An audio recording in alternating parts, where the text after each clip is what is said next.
à tous, voici les principaux titres de ce 19h. Journée parlementaire sur les politiques de l'habitat, de l'urbanisme et de la ville. Le président du Conseil de la Nation, Abdelkader Ben Salah, a qualifié l'approche adoptée par l'Algérie dans le domaine de l'habitat de judicieuse. Pour sa part, le ministre de l'Habitat, de l'Urbanisme et de la Ville, Abdelwahid Tmar, a mis en avant l'importance des avancées réalisées dans le secteur. Deuxième et dernier jour de la visite de travail du ministre de l'Intérieur à Djelfa, Nordine Bedoui a inauguré entre autres un nouveau service des urgences au niveau de l'hôpital mixte civil-militaire, tout comme il a remis des attestations d'octroi d'ambulance au profit des jeunes de la région.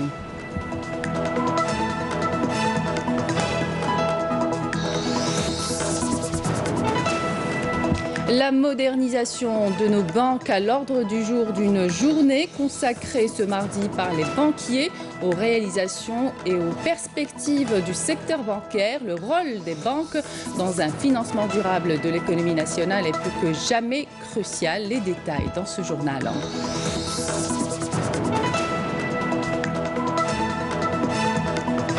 Le ministre de l'Énergie, Moustapha Guitouni, en visite de travail dans la wilaya de Béchar, il a annoncé la création d'une école supérieure de formation d'ingénieurs spécialisés en énergie solaire.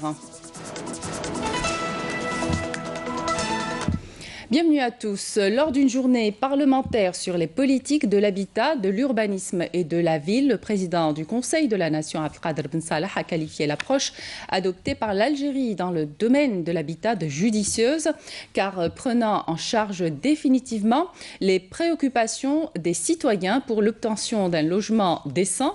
Pour sa part, le ministre de l'Habitat, de l'Urbanisme et de la Ville, Abdelwahid Tmar, a mis en avant l'importance des avancées réalisées dans le secteur de l'habitat et ayant permis d'élargir le parc de logements qui compte actuellement 9,6 millions d'unités. Le compte rendu de Fatiha Blalia, commentaire Halim Yaïch.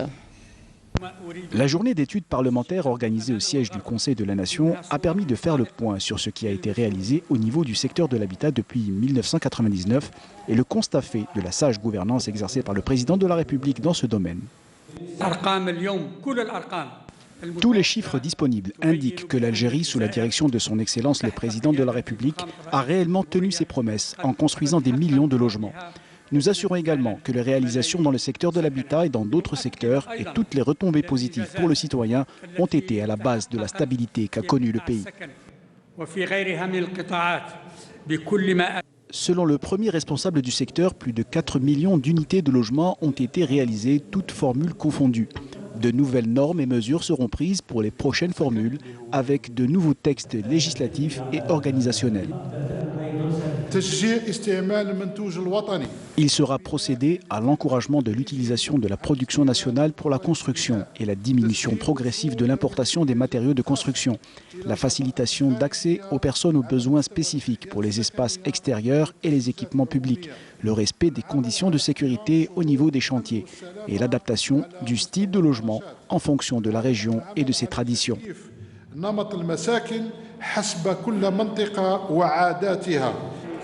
Au cours de la journée d'études, il a été annoncé le lancement d'une nouvelle formule de logement locatif promotionnel qui a été validée dans la loi de finances 2019. S'exprimant lors de cette journée parlementaire sur les politiques de l'habitat, de l'urbanisme et de la ville, le président de la Chambre haute du Parlement a évoqué l'élection présidentielle du 18 avril 2019. Abdelkader Ben Salah a affirmé que la prochaine échéance électorale est importante. Ben Salah dit souhaiter qu'elle se déroule dans le cadre d'une concurrence loyale et que le discours politique réponde aux aspirations de la nation, appelant les citoyens à participer massivement à cette élection. Écoutez.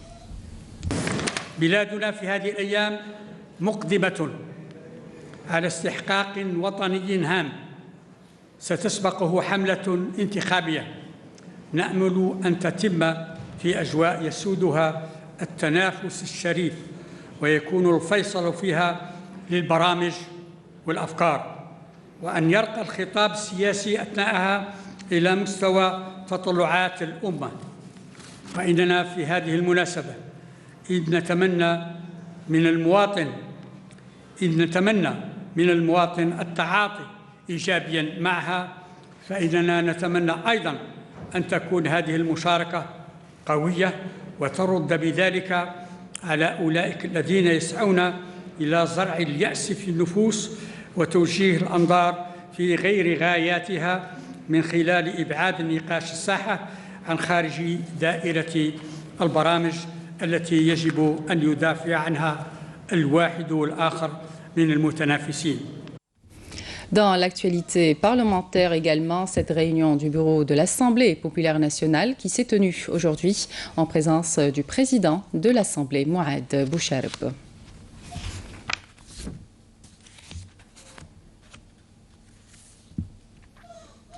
Le Premier ministre Ahmed Yahya a reçu aujourd'hui à Alger Sidi Mohamed Ould, ministre de la Culture, de l'Artisanat et des Relations avec le Parlement, envoyé spécial du président de la République islamique de Mauritanie. L'entretien s'est déroulé en présence du ministre des Affaires étrangères, Abdelkader Msahel.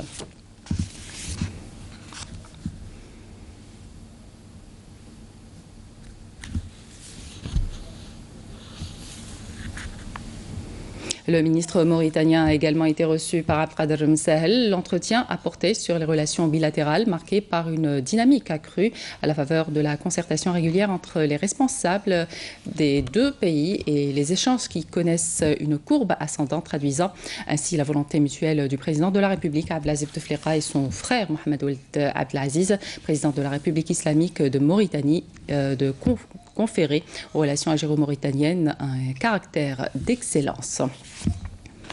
Le chef de la diplomatie algérienne a également reçu ce mardi le ministre cubain du commerce extérieur et de l'investissement étranger et du partenariat, Rodrigo Malmieca Diaz, avec lequel il a évoqué les perspectives du renforcement des relations algéro-cubaines. L'accent a été notamment mis sur la nécessité de mettre à profit les assises de la commission mixte algéro-cubaine prévues du 19 au 21 février 2019 pour dynamiser davantage les modules de coopération en cours, surtout de prospecter d'autres perspectives qui s'offrent aux deux pays dans les domaines de l'investissement et du partenariat. Sachez que le ministre cubain effectue une visite de travail en Algérie dans le cadre de la tenue de la 22e session de la commission mixte algéro-cubaine qu'il co-préside avec le ministre de la Santé, Mokhtar Hezbellaoui. Le ministre des Affaires étrangères, Abdelkader Msahel, effectuera les 20 et 21 février une visite de travail aux Pays-Bas à l'invitation de son homologue néerlandais Stef Blok. À l'occasion de cette visite, les deux ministres s'entretiendront sur l'agenda des relations bilatérales et les perspectives de leur promotion. Ils procéderont dans ce cadre à l'évaluation des résultats de mi-parcours des recommandations de la 3e session de la commission mixte de coopération économique et technologique tenue à Alger le 9 mai dernier sous la coprésidence des deux ministres. Le général de corps d'armée Ahmed Gaïd Salah, vice-ministre de la Défense nationale, chef d'état-major de l'armée nationale populaire, a clôturé aujourd'hui sa visite d'État aux Émirats arabes unis où il a été salué à son départ de l'aéroport d'Al Boutaïna d'Abu Dhabi par Mohamed Ahmed El Baouredi, ministre d'État aux affaires de défense émirati, et le général-major Faris El Mazroui, ministre d'État conseiller des affaires présidentielles des Émirats arabes unis, ainsi qu'un nombre d'officiers des forces armées émiraties. Le général de corps d'armée a souligné que cette visite était l'opportunité d'une rencontre fraternelle pour étudier les voies et moyens permettant de renforcer les liens d'amitié entre les deux peuples et de consolider les relations de coopération dans tous les domaines d'intérêt commun, ainsi qu'à l'ensemble des membres de la délégation accompagnatrice tout au long de son séjour dans ce pays frère. Le général de corps d'armée avait pris part à la 14e édition du Salon international de défense pour représenter personnellement le président de la République, chef suprême des forces armées, ministre de la Défense nationale, sur l'invitation de son Altesse, Cheikh Mohammed Ben Rachid Al Maktoum, vice-président de l'État, président du Conseil des ministres, gouverneur de Dubaï et ministre de la Défense des Émirats arabes unis.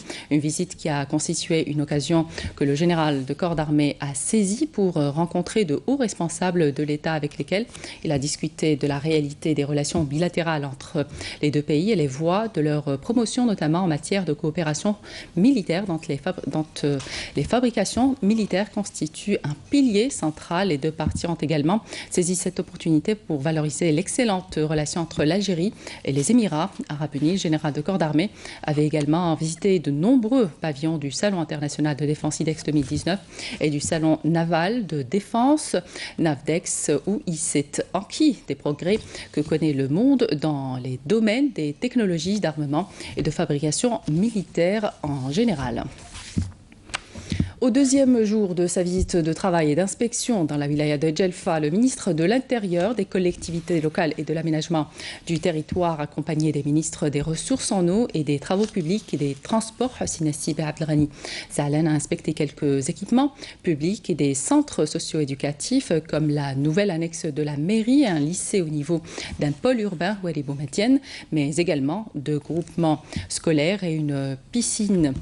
Une polyclinique. Au cours de sa visite d'inspection dans la wilaya de Djelfa, le ministre de l'Intérieur a d'autre part visité le projet d'extension de la centrale solaire photovoltaïque d'Ain el-Bil et s'est enquis des projets énergétiques au niveau de cette wilaya. Il s'est également rendu au nouveau siège de l'unité principale de la protection civile. Il s'est enquis des missions de l'équipe d'intervention en cas de catastrophe naturelle. Notre a également inauguré un nouveau service des urgences au niveau de l'hôpital mixte civil-militaire, tout comme il a remis des attestations d'octroi d'ambulance au profit des jeunes de la région. Le ministre de l'Intérieur a déclaré en marge de sa visite dans la wilaya de Djelfa que l'échéance présidentielle prochaine revêt une grande importance dans le processus démocratique de l'Algérie, précisant que toutes les dispositions ont été prises pour la réussite de ce rendez-vous. Je vous propose de l'écouter.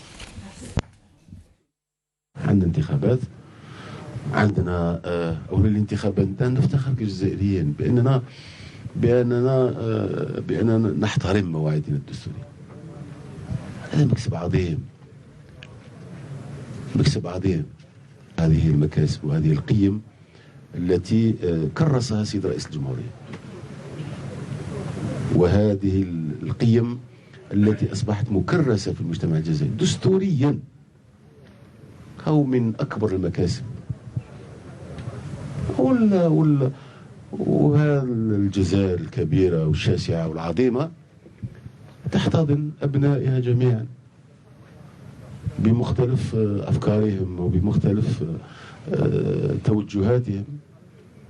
هذه الجزائر المتفتحة على الرأي والرأي الآخر، هذه الجزائر التي تحترم كل هذه المبادئ، حرية التعبير وحرية الرأي وحرية التنقل وكل الحريات التي كرسها الدستور. الانتخابات الرئاسية ما هي إلا محطة من محطات هذه التحديات العظيمة التي تعيشها الجزائر. قوة الدولة وقوة الجزائر، أنا نقولها دائما، في قوة مؤسستها. اللي حاسب الجزائر ضعيفة راهو غلط. قوة الجزائر في قوة مؤسستها، مؤسستها قوية جدا، ومؤسستها هي الضامن، مؤسستها الدستورية، وكل المؤسسات التي هي مرافقة وهي صمام وهي أساس هذه المكاسب وهذه القوة. نحمي ونرافق وكل من هو موجود معنا في إحياء هذا العرس باحترام هذه القيم واحترام هذه المبادئ واحترام هذه الطمأنينة واحترام هذه السكينة التي نعيش فيها كجزائريين. Je vous le disais en titre, la modernisation de nos banques est à l'ordre du jour dans une journée consacrée par les banquiers aux réalisations et aux perspectives du secteur bancaire. Le rôle des banques dans un financement durable de l'économie nationale est plus que jamais crucial. Les financements bancaires qui ont progressé près de 14% en 2018 par rapport à 2019 devraient s'orienter davantage vers les industries manufacturières et les services productifs portés par les PME. Tous s'accordent à dire que le développement des PMI-PME devrait s'accélérer pour atteindre 1,5 à 2 millions d'entreprises et dans la foulée créer de l'emploi. Abdelmajid Bankassi. 57 ans de présence, quelques 30 banques et établissements financiers pour plus de 14 millions de comptes. La Banque d'Algérie a fait et refait sa mue et se modernise pour suivre les changements et les évolutions que connaît le secteur bancaire à l'échelle internationale. Beaucoup de choses ont été accomplies, mais il reste encore d'autres à réaliser. Ces indicateurs ne peuvent traduire à eux seuls le niveau de performance escompté, encore moins occulter les insuffisances qui persistent et qui impactent encore ces performances. Toute la communauté bancaire, y compris les premiers responsables ici présents, partagent ce constat. Ils sont parfaitement conscients du chemin restant encore à parcourir. Quoi qu'en disent, les banques publiques ont pleinement contribué au financement de l'économie nationale. Les pouvoirs publics attachent une importance particulière à la synergie qui doit exister entre le secteur productif et le secteur financier et restent déterminés dans ce contexte à encourager les banques à jouer un rôle dynamique et novateur dans le financement de l'économie. La conjoncture présente reste marquée par une demande de financement croissante. Aussi, engager la réflexion pour l'introduction et le développement de nouveaux instruments de financement. De nouveaux instruments de financement, mais en attendant, l'investissement et les financements bancaires doivent aujourd'hui changer de cap pour aller vers une sphère réellement productive. L'investissement productif marchand doit s'élever et s'étendre, beaucoup plus que par le passé, aux activités dans les industries manufacturières et les services productifs marchands, dont le socle est constitué en Algérie, comme ailleurs, par les petites et moyennes entreprises. Il y a aujourd'hui des entreprises qui ont véritablement des difficultés monstres à accéder à ce financement-là. On peut parler des start-up, on peut parler de la nouvelle économie, on peut parler de la petite PME. Aujourd'hui, la banque algérienne cherche surtout à être présente aussi à l'étranger avec l'ouverture prochaine de succursales. Un besoin plus que nécessaire pour répondre à une demande croissante des opérateurs économiques et bien sûr de notre communauté présente à l'étranger. On a déposé le dossier au niveau de la Banque centrale de France qui le fera acheminer vers la Banque centrale européenne. Donc ça va être un agrément européen pratiquement. Et comme ça, on pourrait par la suite nous installer là où on souhaiterait, dans les villes ou les pays où il y a une communauté algérienne. Une bonne nouvelle, et ce qui est sûr, l'ouverture est prévue pour l'année en cours.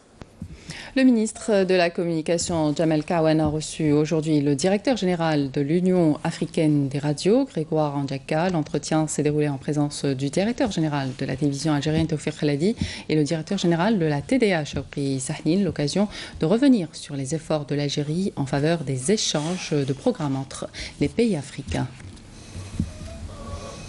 Je vous propose d'écouter la déclaration des deux parties. Je suis venu essentiellement dire merci à l'Algérie, à son président, le président Bouteflika, à l'ensemble du gouvernement de la République et au peuple algérien pour tout ce qu'il a fait et continue à faire pour l'Union africaine de radiodiffusion. Nous avons organisé ici, ces 6 derniers mois, 4 séminaires de formation. 2 concernaient le réseau d'échange de programmes en Afrique, c'est le premier, qui aura son principal nœud en Algérie. Et si je m'en tiens à ce que nous avons rapporté les experts, en 2 mois, ce réseau commence à s'imposer comme quelque chose de sérieux, de bien conçu. Et là, il faut dire merci à l'Algérie.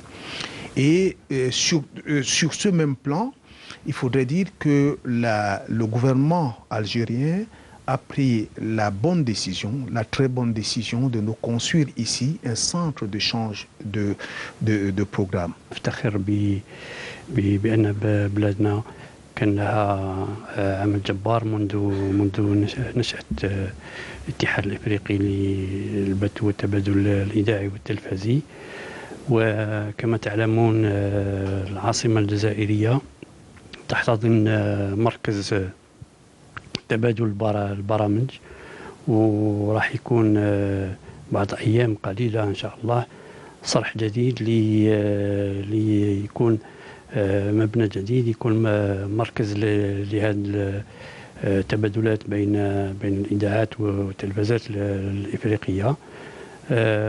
نفتخر كذلك بأن بلدنا من كاين 3 بلدان في العالم، يعني 3 عواصم سكون ابل تبادل البرامج في سويسرا وفي ماليزيا وفي الجزائر فيما يخص البلدان الإفريقية والبلدان العربية. وراح تحتضن بلادنا كذلك لقاء عام بين اليوآير، يعني اليوآير والASB تابعة لجميع الدول العربية.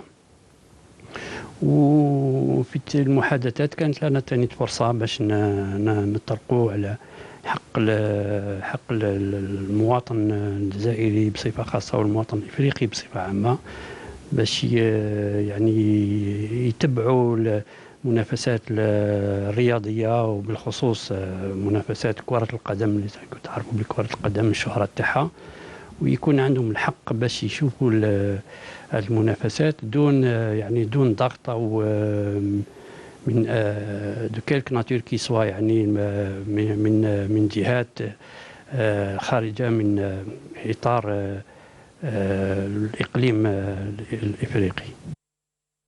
À Béchar et en marge du projet de réalisation de l'une des plus grandes centrales photovoltaïques en Afrique dans cette région du pays, qui aura une capacité de production de 300 MW, il est prévu la création d'une école supérieure de formation d'ingénieurs spécialisés en énergie solaire. C'est ce qu'a annoncé aujourd'hui le ministre de l'énergie Mostafa Guitouni en visite dans la wilaya.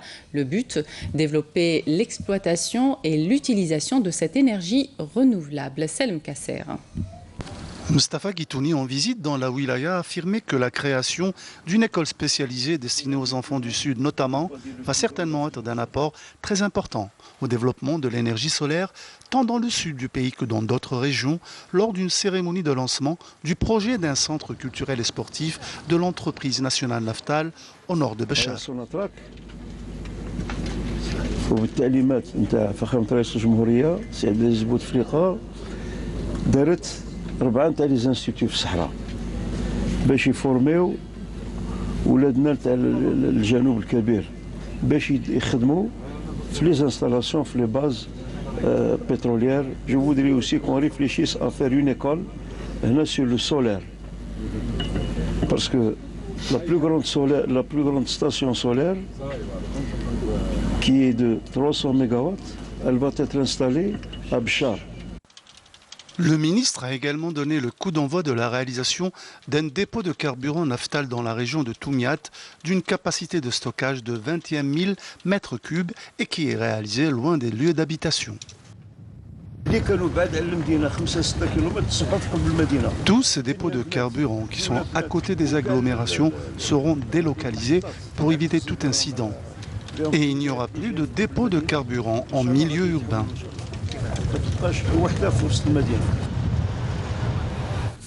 Le ministre de l'Industrie était l'invité de la matinale de Nejma Harish sur Canal Algérie. Youssef Yousfi est revenu notamment sur les dernières réalisations du secteur, tous segments confondus, des investissements drastiques. Nos produits aujourd'hui deviennent compétitifs et arrivent à s'exporter. On écoute un extrait. L'Algérie se réindustrialise. Il y a un certain nombre de facteurs qui ont fait que les investissements sont de plus en plus nombreux. Il y a d'abord la stabilité du pays. Stable politiquement, stable du point de vue sécurité, surtout dans un environnement qui n'est pas toujours très facile. Et cette stabilité, il est incontestable qu'elle vient de la politique prônée depuis de longues années par le président de la République, Abdelaziz Bouteflika, qui a fait de la diversification de l'économie un axe majeur de sa politique elle-même. Je voulais souligner simplement qu'entre 2002 et 2018, c'est 8 000 milliards de dinars qui ont été investis dans ce pays. Dans tout secteur dans confondu. Tout secteur confondu, avec 55 000 projets qui ont été réalisés. C'est pour vous dire, on n'en était pas là il y a un certain nombre de décennies. Aujourd'hui, c'est pour cela que je dis que notre industrie est en train de se développer à un rythme intéressant. Nous avons 72 zones industrielles dans le pays. Nous avons 450 zones d'activité. Le gouvernement a décidé de créer 50 nouvelles zones industrielles. L'aménagement coûte excessivement cher, c'est 300 milliards de dinars pour les 50 nouvelles zones industrielles. Moi, je pense que les entrepreneurs eux-mêmes devraient participer à cet aménagement et à la gestion de ces zones industrielles. Deuxième grand problème, et je l'ai dit à beaucoup d'entrepreneurs avec toute l'amitié, il n'y a pas que les grandes villes, il n'y a pas que le nord du pays. Tout à fait. Il y a les hauts plateaux, il y a le sud, il y a alhamdoulilah, nous avons un grand pays, très large, nous avons actuellement l'énergie partout, nous avons une main-d'œuvre qualifiée partout, il faut qu'ils aillent. J'ai dit que le douar, ce n'est plus votre douar d'origine, votre douar aujourd'hui, c'est l'Algérie. Moi, je suis optimiste, l'industrie est jeune, elle est dynamique, elle est innovante et elle utilise des technologies de plus en plus modernes et ses gestionnaires ont beaucoup de courage et j'ai plein de confiance dans leur succès. Plus de 200 000 tonnes de tubes en acier sont produits au niveau de l'entreprise publique de production de tubes de Gardaya, grâce notamment à la nouvelle ligne de production. L'entreprise alimente actuellement la Sonatrach en pipeline. Le reportage de Amélie Siridir.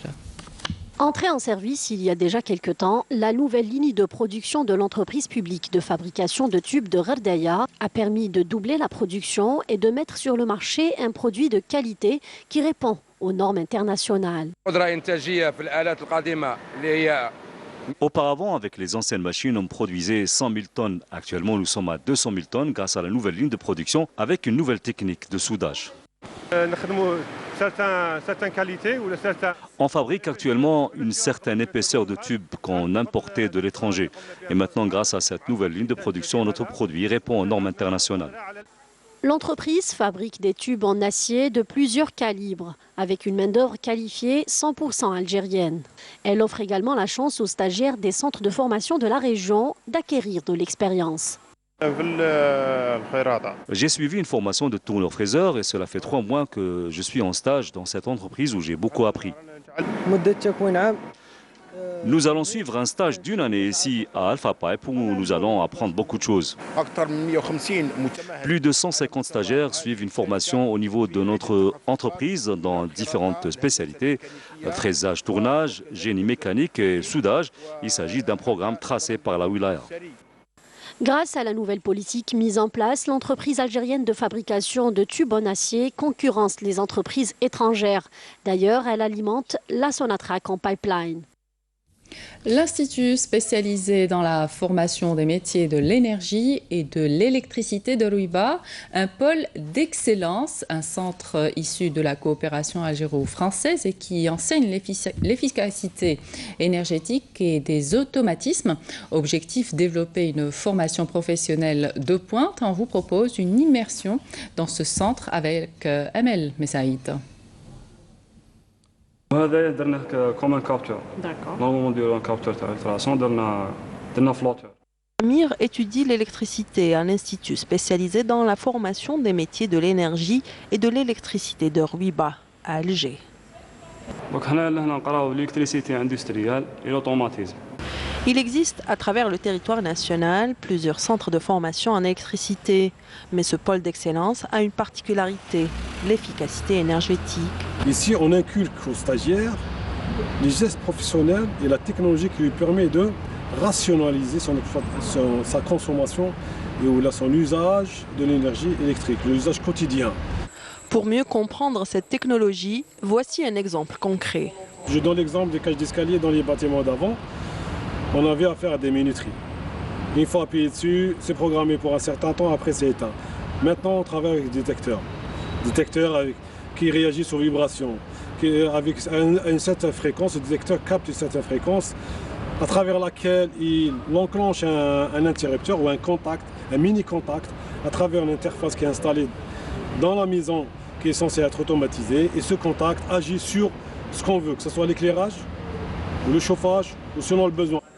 Le centre d'excellence, qui dispense une formation de 2 ans et demi, mise sur le partenariat avec les industriels. On a pris quelques stagiaires chez nous pour les former, même les accompagner en soutenance, en formation. Après la fin d'études, on propose de recrutement au niveau de notre société.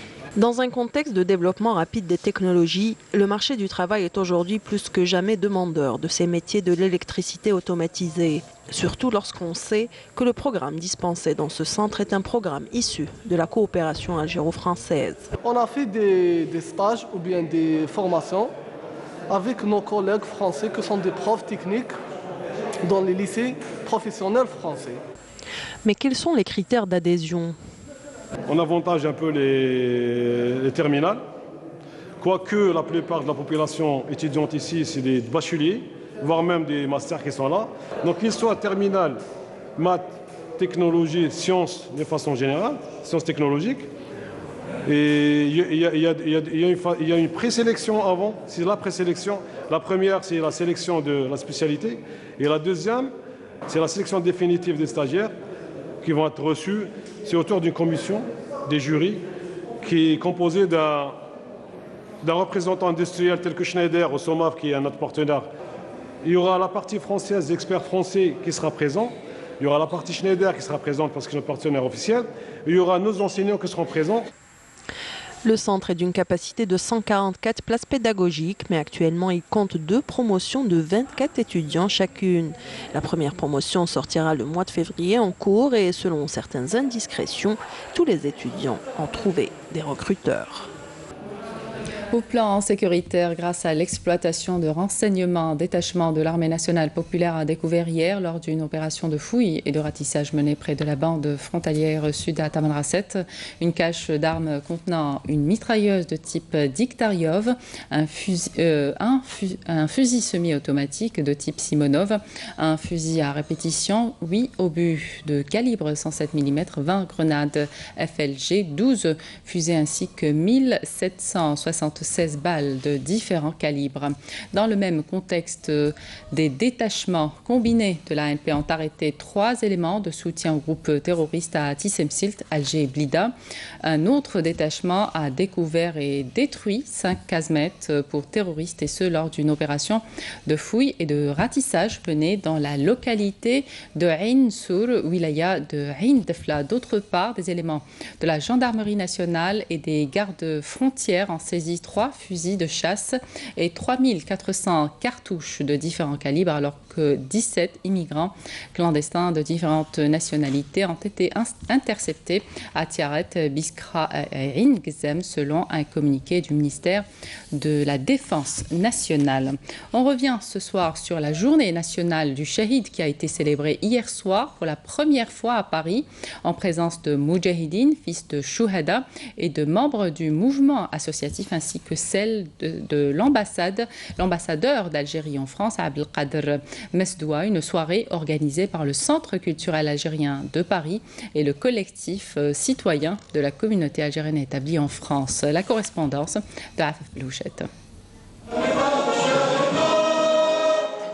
Hymne national suivi d'une minute de silence à la mémoire des martyrs de la guerre de libération nationale. C'est ainsi qu'a démarré la cérémonie commémorative de Yaoum el-Shahid, organisée au Centre culturel algérien à Paris, à l'initiative du collectif citoyen de la communauté algérienne établie en France, dont le président, fils de martyr, fut honoré par l'association des enfants des Chouhada en Algérie. La médaille lui a été remise des mains de l'ambassadeur d'Algérie en France et du vice-président du Parlement africain. À travers cette médaille, il y a tout un passé qu'on commémore. Un sacrifice auquel a consenti l'immigration algérienne avant même le déclenchement de la guerre de libération nationale, comme l'a rappelé Mohamed Ghafir dit Mouhklichi lors de cette cérémonie qui est une première du genre en France. Maintenant que ça a été annoncé officiellement, que c'est la première fois que la journée du Shahid, justement, du martyr, est célébrée en France, j'étais très honoré et en même temps heureux de voir nos martyrs dans leur tombe se réveiller, justement. C'est ça le truc. Alors, comme j'avais dit tout à l'heure, l'immigration, justement, a joué un rôle très important avant le 1er novembre 1954. Comme j'ai cité tout à l'heure, Ditouche Mourad, justement, avec Mohamed Moudiaf, ils étaient responsables du MTLD, du PPA MTLD, justement, en France, à partir de 52-53 jusqu'à mars 54. Les jeunes issus de l'immigration présents à cette cérémonie se sont montrés particulièrement attentifs au devoir de mémoire. Beaucoup y voient une justice pour leurs aïeux, comme le grand-père de cette jeune fille arrêtée et torturée après avoir vécu clandestinement pendant 6 mois dans le métro. En tant que jeune qui est né en France, on n'a pas vraiment grandi avec ça, dans le sens où on ne vit pas en Algérie. On ne l'étudie pas à l'école.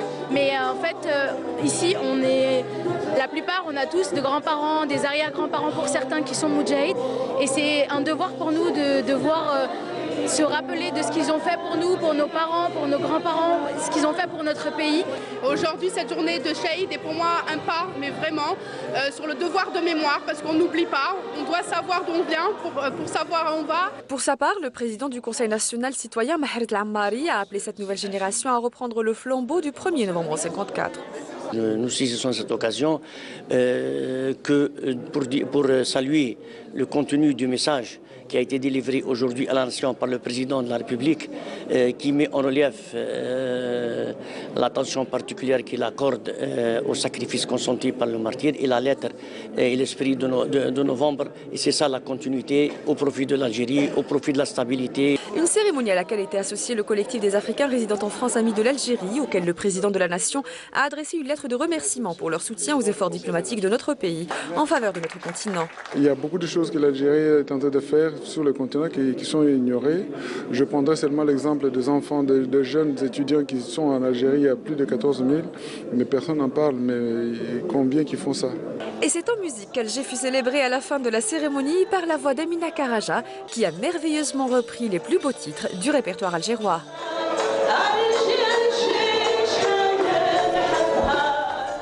Le rappel des titres avant de vous quitter. Journée parlementaire sur les politiques de l'habitat, de l'urbanisme et de la ville. Le président du Conseil de la Nation, Abdelkader Ben Salah, a qualifié l'approche adoptée par l'Algérie dans le domaine de l'habitat de judicieuse. Pour sa part, le ministre de l'Habitat, de l'Urbanisme et de la Ville, Abdelwahid Mar, a mis en avant l'importance des avancées réalisées dans le secteur. Deuxième et dernier jour de la visite de travail du ministre de l'Intérieur à Djelfa, Nordin Bedoui a inauguré entre autres un nouveau service des urgences au niveau de l'hôpital mixte civil et militaire, tout comme il a remis des attestations d'octroi d'ambulance au profit des jeunes de la région.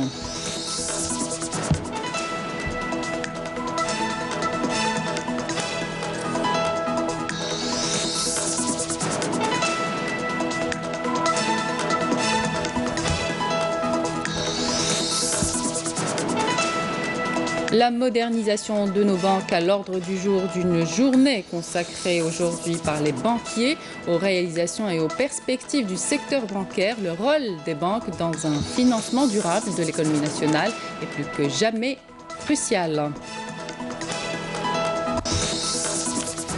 Et puis enfin, le ministre de l'Énergie, Mostafa Guitouni, en visite de travail dans la wilaya de Béchar, il a annoncé la création d'une école supérieure de formation d'ingénieurs spécialisés en énergie solaire.